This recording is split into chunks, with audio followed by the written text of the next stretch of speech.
দেশীয় প্রজাতির মাছ রক্ষায় টেকসই ব্যবস্থাপনা গড়ে তোলার নির্দেশ দিয়েছেন প্রধান উপদেষ্টা অধ্যাপক ডক্টর মোহাম্মদ ইউনূস।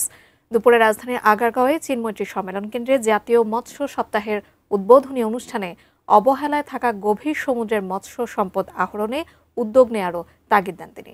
একই সাথে মৎস্য সম্পদ রক্ষায় সবাইকে প্রকৃতির প্রতি সদয় হওয়ার আহ্বান জানান। গত কয়েক দশকে হারিয়ে গেছে শতাধিক প্রজাতির দেশীয় মাছ।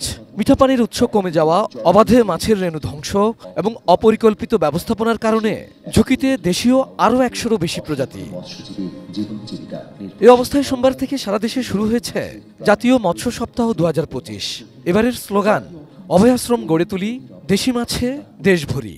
রাজধানীর চীনমৈত্রী সম্মেলন কেন্দ্রে দুপুরে এ আয়োজনের উদ্বোধন করেন প্রধান উপদেষ্টা অধ্যাপক ডক্টর মোহাম্মদ ইউনূস। দেশীয় প্রজাতির মাছ হারিয়ে যাওয়া নিয়ে উদ্বেগ তার।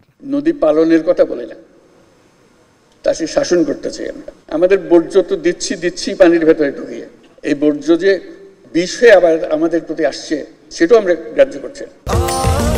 স্বাস্থ্যকর অল টাইম ফ্যামিলি কেক, সব সময় অল টাইম হেলদি লাইফ।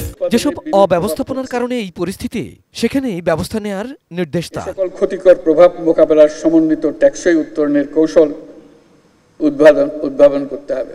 অবৈধ জাল এবং সরঞ্জাম প্রস্তুত ব্যবহার সহ যে কোনো ধরনের বেআইনি কর্মকাণ্ড কঠোরভাবে প্রতিহত করতে হবে। গভীর সমুদ্রের অজানা বিপুল মৎস্য সম্পদ আহরণেও উদ্যোগ নেয়ার তাগিদ দেন প্রধান উপদেষ্টা। আমাদের বঙ্গোপসাগরে সুষ্ঠু জরিপ পরিচালনা করে গভীর সমুদ্রে মাছ ধরার অঞ্চল চিহ্নিত করতে হবে। এটা শুধু বেশি মাছ ধরার বিষয় নয়, এটা একটা ইন্ডাস্ট্রি গড়ে তোলার বিষয়।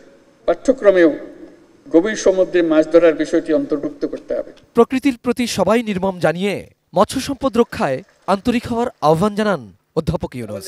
যে প্রকৃতি আমাদের কাছে এটা এনে দিল, তার প্রতি সদয় হবার কথাটা আমাদের কাছে চিন্তা করতে হবে। এটাই আমার কাছে মনে হয় সবচেয়ে গুরুত্বপূর্ণ বিষয়, কারণ আমরা এত নির্দয় হচ্ছি, অন্যান্য জিনিসের সঙ্গে মাছও বোধহয় আমাদের কপাল থেকে ছুটে যাবে।